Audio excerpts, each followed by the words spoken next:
அத்திக்கடவு அவிநாசி திட்டத்தில் எடப்பாடி அவர்களுக்கு அந்த குழு சார்பாக பாராட்டு விழா நடத்தினாங்க. அதில் திரு செங்கோட்டையன் அவர்கள் கலந்துக்கல. அதுக்கு பின்னாடி வேறு ஏதாவது அரசியல்? கண்டிப்பாக அரசியல்.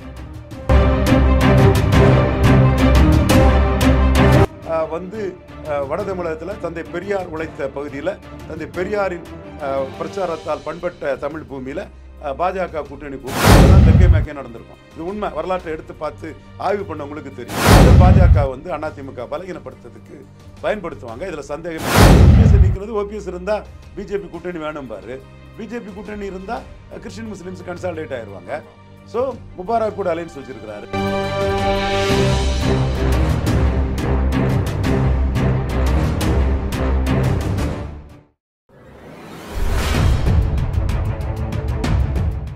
மாற்றுக்குரல் நேயர்கள் அனைவருக்கும் வணக்கம்.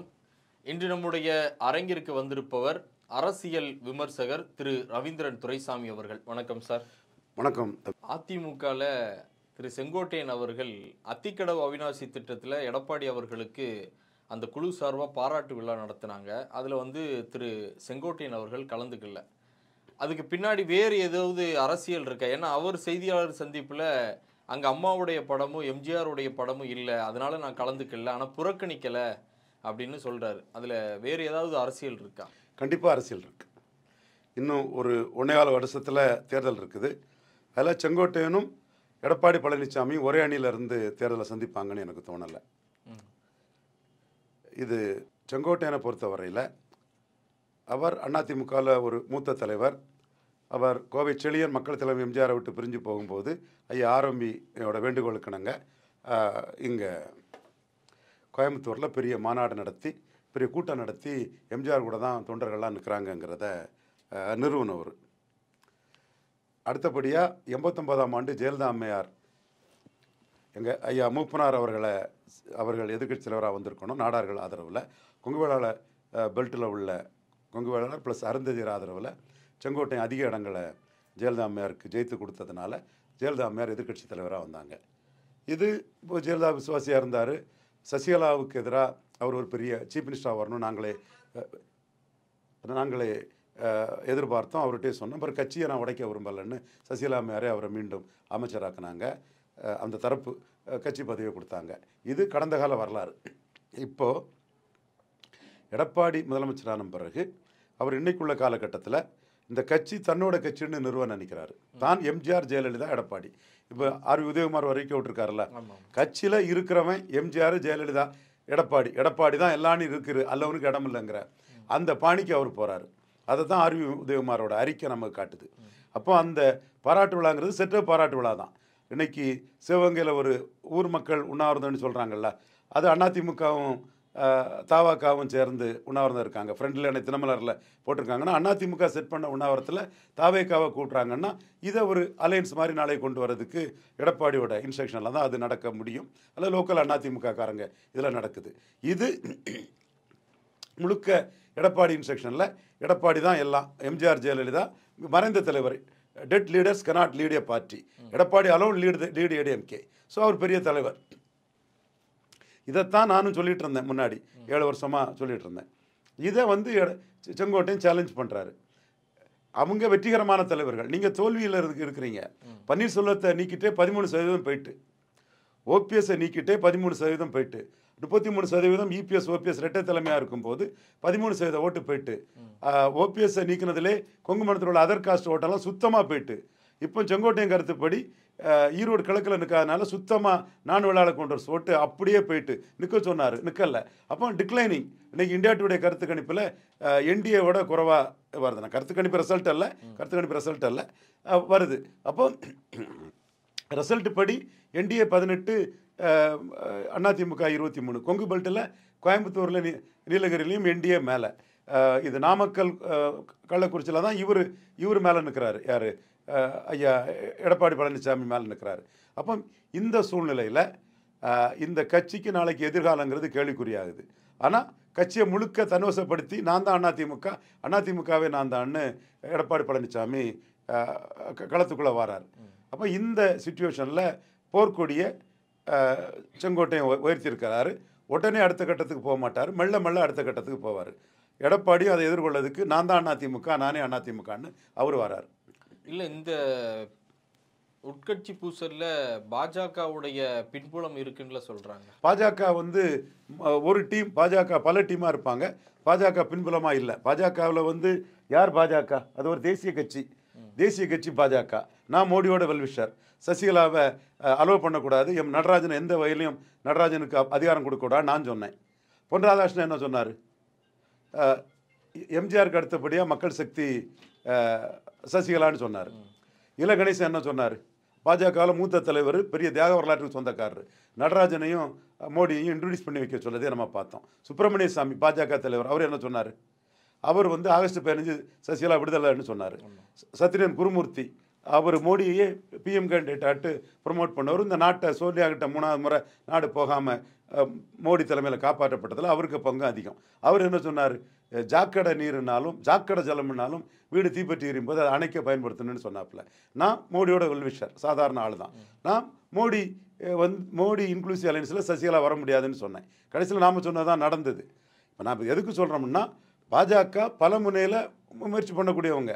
எடப்பாடி கூட்டணி வேணும் பாஜகவுக்குன்னு சொன்னவர் நயினார் நாகேந்திரன். இன்னைக்கு அண்ணன் எடப்பாடின்னு சொன்ன தமிழிசை அம்மையார் இன்னைக்கு டெல்லி ஓட கிளைமேட்டு, டெல்லியோட போக்கு, எடப்பாடியை வீக்கன் பண்ணுங்கிற எங்கள் ஸ்ட்ராட்டஜியை மோடி எடுத்துக்கிறாரு. Weakening Edappadi alone help BJP in 2029 for Modi election, parliament எலெக்ஷன்கிறத அவங்க புரிஞ்சுக்கிட்டு கரெக்டாக தம்பி அண்ணாமலையை நல்லா ப்ரொஜெக்ட் பண்ணி பேசக்கூடிய சூழ்நிலை இருக்குது. ஸோ பாஜகங்கிறது ஹெட்ரோஜினியஸ் என்டிட்டியாக தான் இருக்குது தமிழ்நாட்டை பொறுத்தளவில்.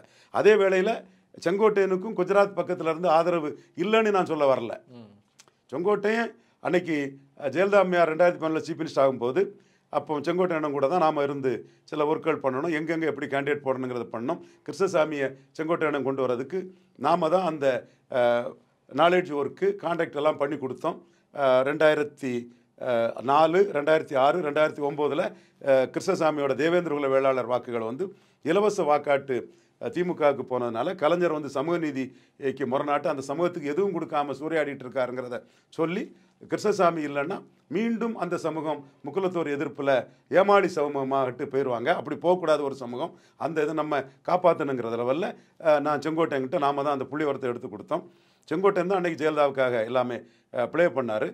அப்போ செங்கோட்டையன் என்கிட்ட கேட்பார், வக்கீல் அம்மாட்ட சொல்லணும், கிராஸ் கேள்வி கேட்பாங்க அம்மா, டக்குன்னு எதாவது கேட்டால் பதில் சொல்லணும். கிருஷ்ணசாமி வேண்டான்னு ஒரு தரப்பு நினைக்கிறாங்க, எப்படி எம்பி இதை நம்ம ரெப்ரசன்ட் பண்ண சொல்லும்போது சொல்லிடுங்க, 3 தடவை நீங்கள் சவுத்தில் தோத்துட்டீங்க. சவுத்து கோட்டை நடராஜன் பத்திரிகையில் போய் சொல்கிறதான் பொய் செய்தி. சவுத்தில் எல்லாரும் இருக்கிறாங்க. கிருஷ்ணசாமிக்கு ஓட்டு இலவச ஓட்டா திமுகவுக்கு போனால் சவுத்து ஜெயிக்க முடியாது. கிருஷ்ணசாமிக்கு 2 சீட்டு கொடுத்து தான் தீரணும்னு ஆணித்தரமாக சொல்லிடுங்க அண்ணேன்னு சொன்னேன். அவர் அதை மாதிரி செய்தார். அதே மாதிரி எம்எல்சி வர விடாமல் அப்போ தடுக்கிறதுக்கான வேலைகளும் செய்தார். இப்படி அவர் வந்து அதிமுக அரசியல் ரொம்ப முக்கியமானவர். அப்போ இதுவும் டெல்லி தலைமைக்கு எல்லாருக்குமே தெரியும், தொண்டர்கள் செல்வாக்குள்ளவர்னு தெரியும். அவர் எடப்பாடியை சேலஞ்ச் பண்ணால் அது தெற்கையும் மேற்கையும் உள்ள பாஜக ஆதரவு அதிமுகவினர் அவர் பின்னாடி கொண்டு வரதுக்குள்ள வாய்ப்புகள் உண்டுங்கிறதும் தெரியும். ஸோ பிஜேபிக்கு இதில் ஒரு தரப்பு வந்து செங்கோட்டையனை இதை எதிர்பார்க்காங்கன்னா கண்டிப்பாக எதிர்பார்க்குறாங்க. காரணம், வீக்கனிங் இபிஎஸ் தான் பிஜேபிக்கு ஸ்ட்ராட்டஜி. எடப்பாடியை பலகீனப்படுத்துகிறதான் பிஜேபி ஸ்ட்ராட்டஜி. அதுக்கு செங்கோட்டையனை பயன்படுத்த வாய்ப்பு இருக்கு. அப்போ இப்போ இன்னும் சில நாட்களில் அதிமுக 2 அணிகளாகவே உருவாகும்னு சொல்றீங்களா? அதிமுகவில் ஒரு தரப்பு பாஜகவோட கூட்டணி கிடையாதுன்னு ஸ்ட்ராங்காக நிற்கிறாங்க. CV Shanmugam, KP Munusamy, Jayakumar. ஜெயக்குமார் அவர் என்ன சொல்லணும்னா 30,000 முஸ்லீம் அந்த தொகுதியில் இருக்கிறான், நான் போனாலே 30,000 ஓட்டை நான் டைமே காம்பன்சேட் பண்ணி எப்படி ஜெயிப்பேன்னு கேட்குறாரு. ரொம்ப ஸ்ட்ராங்காக இருக்கிறார் அவர். இது வீரமணி, அன்பழகன், சுரத்தூர் ராஜேந்திரன், அருண்மொழித்தேவன், துரைக்கண்ணு குடும்பத்தை சேர்ந்தவங்க, அதில் வாரிசுகள். இப்படி வந்து வட தமிழகத்தில் தந்தை பெரியார் உழைத்த பகுதியில் தந்தை பெரியாரின் பிரச்சாரத்தால் பண்பட்ட தமிழ் பூமியில் பாஜக கூட்டணி கூடாதுன்னு குறிப்பாக 10.5 பலனடைந்த வன்னியர் சமூக தலைவர்கள், பலனடையில் 10.5 எடப்பாடி கொடுத்தாருங்கிறனால எடப்பாடி கூட கூடிய வன்னியர் சமூக தலைவர்கள், பெரியார் 10.5 இதெல்லாம் மையமாக வச்சு இந்த பகுதியில் பாஜகவுக்கு செல்வாக்கு இல்லை. பாஜக எதிர்ப்பு ஓட்டு முஸ்லீம் மற்ற கிறிஸ்தவர்கள் ஓட்டு 15% மேலே இருக்குது. முஸ்லீம்ஸ் இந்த பகுதியில் கொஞ்சம் பவர்ஃபுல்லாக இருக்காங்க. ஆற்காடுங்கெல்லாம் ரூலர்ஸுங்கிற லெவலில் இருக்கக்கூடிய முஸ்லீம்ஸ், அங்குள்ள முஸ்லீம் மாதிரி இல்லை. அது மட்டும் இல்லை, இவங்களுக்கு வந்து ராணிப்பேட்டை, இங்கே வந்தவாசி இந்த சைடில் முஸ்லீம்ஸுக்கு இந்துஸ் மத்தியிலும் ஹோல்டு இருக்குது. தென் கிறிஸ்தவர்கள் வந்து இங்கே தலித்து மத்தியில் உள்ள கிறிஸ்தவர்கள் அதிகம். ஸோ இதெல்லாம் ஒரு 15% மேலே ஆன்டி மோடி ஓட்டு, ஆன்டி பிஜேபி ஓட்டு இந்த பகுதியில் இருக்குது. ஆனால் ப்ரோ பிஜேபி ஓட்டுங்கிறது ரொம்ப கம்மியாக தான் இருக்குது. அதனால் இந்த 10.5 பெரியாரோட பிரச்சாரத்தால் பண்பட்ட மண், பெரியாரோட கூட்டங்கள் வந்து 90% இந்த வன்னியர்கள் வாழக்கூடிய இந்த பகுதியில் தான் நடந்திருக்கும். கொஞ்சம் கல்லர் பகுதியில் நடந்திருக்கும் 90% கூட்டம். 10% தான் தெற்கே மேற்கே நடந்திருக்கும். இது உண்மை, வரலாற்றை எடுத்து பார்த்து ஆய்வு பண்ணவங்களுக்கு தெரியும். ஸோ இவங்க பிஜேபி கூடாதுங்கிறதுல எடப்பாடி கூட தெளிவாக நிற்கிறாப்புல. எடப்பாடியில் ஜெயிக்கிறதுக்கு பிஜேபி தேவையில்லை. ஸோ அவரும் தனியாகவே இப்போ எடப்பாடியில் சாதிச்சிருக்கிறாரு. அவரும் பிஜேபி வேண்டாங்கிற நிற்கிறாப்புல. ஆனால் தென் மாவட்டத்தில் தளவாய் சுந்தரம் அவர் ஐயா தாழ்லிங்க நாடார் நினைவிடத்துக்கு வந்தவர், நன்றியோடு அவரை நான் பாராட்ட கடன்பட்டிருக்கேன். அவர் வந்து ஆர்எஸ்எஸ் ஊர்வலத்தை தொடங்கி வச்சவர். கன்னியாகுமரி மாவட்ட அரசியலில் அவருக்கு கிறிஸ்தவர்கள்ட்ட ஒரு குட்டியில் இருந்தாலும் அவருக்கு வந்து இந்து நாடார்கள் ஆதரவு பெற்ற பாஜக கூட்டணி அவருக்கு தேவை, தெளிவாக தேவை. இன்னைக்கு எடப்பாடிக்காக அவர் பேசாமல் இருந்தாலும் கூட அவர் என்ன ஓட்டம் அப்படி தான் இருக்கும். தென் மாவட்டத்தில் உள்ள அதிமுக காரங்களுக்கும் பாஜக கூட்டணி தேவைன்னு நினைக்கிறாங்க. மேற்கு மாவட்டத்தில் சில பகுதியில் தேவைன்னு நினைக்கிறாங்க. நாமக்கல் கள்ளக்குறிச்சி பகுதியில் தேவையில்லைன்னு நினைக்கிறாங்க. கோவை திருப்பூர் அந்த நீலகிரி இந்த பகுதியில் உள்ள அதிமுக தேவைன்னு நினைக்கிறாங்க. தென் சென்னை மத்திய சென்னையில் இருந்தால் நல்லா இருக்குமென்னு தான் எடப்பாடிக்கு தீவிர விசுவாசியாக இருக்கக்கூடிய டிநகர் சத்யா அவர் கூட கூட்டணி வேணும்னு தான் நினைப்பார். ஸோ இந்த கூட்டணி வேணும் வேண்டாமங்கிறது வந்து அந்த பகுதியில் பாஜகவுக்கு ஆதரவையும் எதிர்ப்பையும் பொறுத்து இருக்குது. வட சென்னையில் ராயபுரத்தில் உள்ள இவர் நம்ம நண்பர் ஜெயக்குமார், முன்னாள் சபாநாயகர், பவர்ஃபுல் அமைச்சராக இருந்தவர், நல்ல லோக்கல் லீடர், இன்டலெக்சுவலாட்டும் பொலிட்டிக்ஸ் பண்ணுவார், இறங்கியும் பொலிட்டிக்ஸ் பண்ணக்கூடிய ஒரு தன்மை கொண்ட ஒரு சகோதரர். அவர் வந்து பாஜக வேண்டான்னு நினைக்கிறார். ஸோ இப்படி அதிமுகவுக்குள்ள பாஜக கூட்டணி வேணும்னு ஒரு தரப்பும் வேண்டான்னு ஒரு தரப்பும் இருக்காங்க. வேண்டாங்கிறவங்க தான் 2/3 இருக்காங்க, 1/3 தான் வேணும்னு சொல்கிறவங்க இருக்காங்க. ஸோ இது வந்து அதிமுகவுக்குள்ள 26 ஒரு பிரச்சனையாக உருவாகும். அதை பாஜக வந்து அதிமுக பலகீனப்படுத்துறதுக்கு பயன்படுத்துவாங்க, இதில் சந்தேகமே இல்லை. இல்லை, இப்போ நீங்கள் சொல்கிறத பார்த்தா 2021 பிஜேபியோட அதிமுக கூட்டணி வச்சதுனால தான் பெரும்பாலான இடங்களை வந்து அவங்க வீக் ஆனாங்க, தோத்தாங்க அப்படிங்கிற ஒரு இதுவும் இருக்குது. இல்லை அப்படின்னா வந்து உங்களுக்கு திமுகவும் அதிமுகவுமே நீயா நானான்ற போட்டி அப்போவுமே நடந்திருக்கும். ஆனால் பிஜேபி கூட வச்சதுனால தான் நாங்கள் வந்து சில தொகுதிகளை வந்து விட்டுட்டோம், தோத்துட்டோம் அப்படின்னு சொல்லி சில மூத்த நிர்வாகிகளை, அதிமுக நிர்வாகிகளே சொன்னாங்க. அது இதை எப்படி பார்க்கணும்? உண்மைதான். 2001 நல்லாட்சி கொடுத்தும் பாஜக கூட்டணி இருந்து ஹெச்ராஜாவை எம்எல்ஏ ஆக்க போனனால தான் நான் தோத்தோன்னு கலைஞர் நினைக்கிறாரு. 2006 இந்துக்கள் ஓட்டில் அது மெஜாரிட்டி பெற்றும் 5% டிஃப்ரென்ஸ் இருந்தும் கிறிஸ்டின் முஸ்லீம் ஓட்டு என் பிளாக்கா விழுந்தனால தான் நான் தோத்தோன்னு ஜெயலலிதா அம்மையா நினச்சாங்க. 2021 இரட்டை தலைமை இபிஎஸ் ஓபிஎஸ் இருந்தாங்க.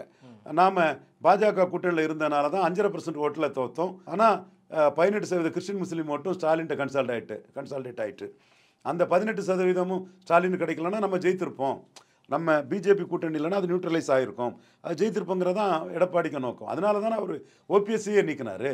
ஓபிஎஸ்ஸை நீக்கினது ஓபிஎஸ் இருந்தால் பிஜேபி கூட்டணி வேணும்பார், பிஜேபி கூட்டணி இருந்தால் கிறிஸ்டின் முஸ்லீம்ஸ் கன்சால்டேட் ஆயிடுவாங்க. ஸோ முபாரக் கூட அலைன்ஸ் வச்சுருக்கிறாரு எஸ்டிபிஐ. முபாரக்கே சொன்னார், நமக்கு எங்களுக்கும் ஓட்டு இருக்குன்னே நீங்கள் அதை பதிவு பண்ணலாம். நமக்கு சகோதரருங்கும் போது அவங்களுக்கு ஒரு ஓட்டு நிரூபிச்சுட்டாரோ இல்லையோ, அவர் வந்து நல்ல கூட்டத்தை நிரூபிக்கிறாரு, ஆர்கனைசிங் கேடர்ஸ் இருக்குது, அதை மதித்து அவர் ஒரு எம்பி சீட்டு முபாரக் கொடுத்துருக்கிறாரு.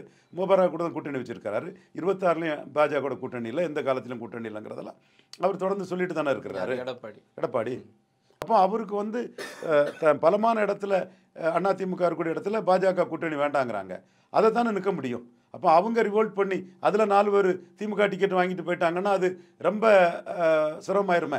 4 வன்னியர் லீடர்கள் வந்து பாஜக கூட்டணிக்கு எதிராக திமுகவில் டிக்கெட் வாங்கிட்டு போயிட்டாங்கன்னா அதில் ஜெயித்தவங்க அந்த தொகுதியில் நான் எம்எல்ஏ ஆகணும்னா திமுக டிக்கெட் இப்போ இவர் ரகுபதி, இவர் அனிதா ராதாகிருஷ்ணன், முத்துசாமி, இவர் செந்தில் பாலாஜி, இப்படி நிறைய பேர் வாங்கின மாதிரி இவங்களும் டிக்கெட் வாங்கிட்டு போயிட்டாங்கன்னா அப்போ அதெல்லாம் எடப்பாடி பார்க்கும்போது தனக்கு வந்து லீடராக நிற்கணும்னா ஆனால் பாஜக கூட்டணி வேண்டான்னு தான் நிற்கிறாரு.